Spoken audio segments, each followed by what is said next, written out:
कानी बहू। किशोरी लाल जी के बेटे राघव की शादी की बात जगह जगह चल रही थी, लेकिन किशोरी लाल जी को कोई लड़की पसंद ही नहीं आती थी। और उसकी एक ही वजह थी, किशोरी लाल जी का लालची होना। उनको लड़की वालों से मोटा दहेज चाहिए था और इसी चक्कर में एक दिन वो एक बहुत पैसे वाले के घर अपने बेटे का रिश्ता लेकर पहुंचे। उस आदमी का नाम था ओम प्रकाश। देखिए किशोरी लाल जी, मेरी एक ही बेटी है और मेरी सारी संपत्ति जायदाद सब कुछ मेरी बेटी नैना का ही है। पापा, नाम से लगता है बहुत खूबसूरत होगी। कितना अच्छा नाम है ना, नैना। ओ, वैसे बात तो सही है आपकी।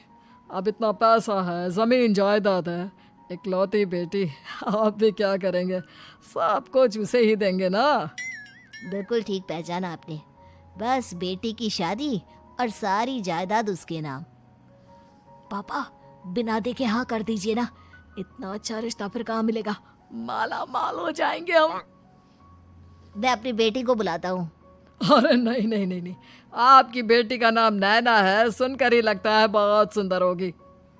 रहने दीजिए अंकल, मैं तो आपकी बेटी के नाम से ही इतना खुश हो गया हूँ कि उसे बिना देखे शादी करने को तैयार हूँ।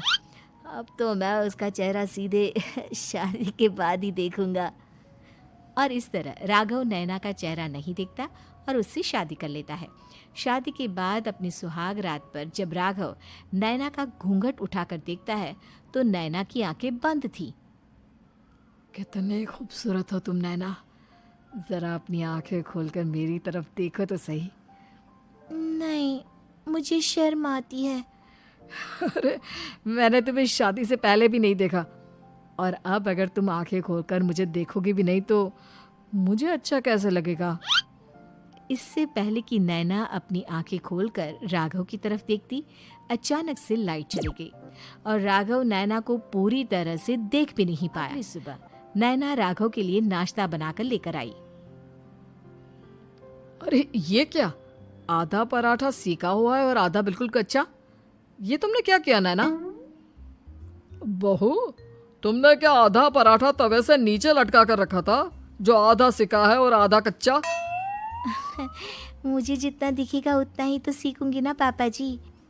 जहाँ जहाँ मुझे नजर आ रहा था वहाँ मैंने सीख लिया, जहाँ जहाँ नहीं दिखा वहाँ कच्चा रह गया होगा। इसका क्या मतलब है? ये कैसा मजाक कर रही है तुम? अरे बहू, तुमने इतना लंबा घूंघट क्यों लगाया हुआ है? देखो, हमारे घर में बहुओं को बेटी की तरह रखा जाता है, और फिर तुम तो इतना सारा माल लेकर आई हो। देखो, ये घूंघट डालकर रखने की कोई ज़रूरत नहीं है। हाँ नैना, पापा जी ठीक कह रहे हैं, तुम तो आराम से रहो, अपना ही घर समझो। नैना अचानक से अपना घूंघट उठा लेती है। अरे ये क्या पापा, नैना की तो एक आंख फूटी हुई है।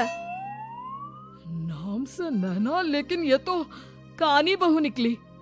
मेरे साथ धोखा हुआ है, धोखा। बिना दिखाए अपनी कानी लड़की मेरे संग ब्याह दी। मुझे कानी भी नहीं चाहिए। मुझे अभी ओम प्रकाश जी से बात करनी पड़ेगी। आखिर उन्होंने मेरे साथ ऐसा किया क्यों? अरे, आप लोगों ने ही तो पापा से कहा था कि आप लोग शादी से पहले मुझे देखना नहीं चाहते। अब मेरे पापा पर क्यों इल्जाम लगा रहे हैं? अरे लेकिन उन्हें बताना तो चाहिए था ना कि तुम कानी हो, एक आंख से तुम्हें दिखाई नहीं देता। किशोरी लाल और राघव नाराज होकर ओम प्रकाश को अपने घर बुलाते हैं। पापा जी, ये आपने क्या किया? शादी से पहले बताया क्यों नहीं कि नैना की आंखों में परेशानी है? अरे, आप ही ने तो लड़की देखने से मना कर दिया था। और लेकिन आप बता तो सकते थे। आपको तो हमारी बेटी की प्रॉपर्टी चाहिए थी, वो भी पूरी की पूरी। अब क्या हुआ अगर उसे आधा दिखाई देता है? प्रॉपर्टी तो आपको पूरी मिल गई ना। अरे ये क्या बात हुई? मेरी शादी प्रॉपर्टी से नहीं, आपकी बेटी से हुई है। अब ये तो पहले सोचना चाहिए था, तब तो मेरी प्रॉपर्टी देखकर तुम्हारी जुबान लप लपा रही थी। लेकिन मैं कानी लड़की को अपनी बीवी बनाकर नहीं रख सकता। पापा, कुछ करिए ना आप। हाँ, करता हूँ। देखिए ओम प्रकाश जी, आप हमारे साथ ऐसा नहीं कर सकते। और तुम देखो, अगर तुमने मेरी बेटी से शादी तोड़ी ना, तो जो भी प्रॉपर्टी मैंने तुम्हें दी है वो तो पूरी की पूरी वापस ले ही लूँगा, और आधी प्रॉपर्टी तुम्हारी भी लूँगा। अरे मेरी आधी प्रॉपर्टी भला क्यों लेंगे आप? इसलिए क्योंकि मेरी बेटी को आधा नजर आता है और उसकी नज़र अभी तक तुम्हारी आधी जायदाद पर ही पड़ी है। अब तुम उसे घर से निकालोगे तो कुछ तो लेकर जाएगी ना। और अगर हम आपकी बेटी को अपने घर की बहू बनाकर रखे तो? तो तुम्हारी पूरी प्रॉपर्टी तुम्हारी ही रहेगी, और जो मैंने तुम्हें दिया है ना, उसमें से बस मैं आधा लेकर जाऊंगा। अरे लेकिन अब आप अपनी दी हुई प्रॉपर्टी में से आधी वापस क्यों लेकर जाएंगे? अगर मैं आपकी बेटी को अपनी पत्नी बनाकर रखने को तैयार हूं तो? इसलिए ताकि भविष्य में अगर तुम मेरी बेटी को धोखा दो तो उसके पास कुछ तो रहे जो पति का हो। वैसे मेरे पास तो बहुत कुछ है, लेकिन अपने पति की कोई निशानी तो उसके पास होनी चाहिए ना।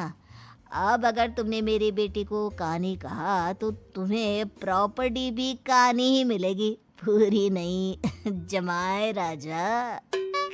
किशोरी लाल और राघव समझ चुके थे कि वो बुरी तरह फंस चुके हैं और अब उनके पास वहां से निकलने का कोई चारा नहीं है। अब समझ में आया ना, लालच बुरी बला होती है। एक तो तुम्हें प्रॉपर्टी मिली, ऊपर से बीवी मिली, उसमें तुम्हें नखरे भी दिखाने हैं। आए बड़े, चुपचाप बैठो दोनों। कुछ दिनों के बाद नैना राघव की कार लेकर बाजार घूमने निकलती है और जब कार लेकर वापस आती है, ये क्या? एक तरफ से मेरी गाड़ी पूरी खराब हो चुकी है। लगता है तुमने मेरी गाड़ी को किसी दूसरी गाड़ी के साथ एक्सीडेंट किया है। अरे अरे कितना बड़ा नुकसान कर दिया तुमने बहू। वो क्या है ना पापा जी, मुझे एक आंख से दिखाई नहीं दे रहा था, सामने से गाड़ी आ रही थी। मुझे तो सिर्फ आधा ही दिखाई दिया और वो गाड़ी मेरी कार से रगड़ते हुए निकल गई। अब मैं क्या करूं बताओ? आप इसे ठीक कराने के पैसे कौन देगा? तुम्हारे पापा? तुमने मुझसे इस तरह से बात की? अभी रुको। नैना राघव की शिकायत ओम प्रकाश को कर देती है। देखो राघव, अब जो मेरी आधी प्रॉपर्टी तुम्हारे पास थी ना, उसमें से आधी और मैं लेकर जाऊंगा, क्योंकि तुमने मेरी बेटी को डांटा।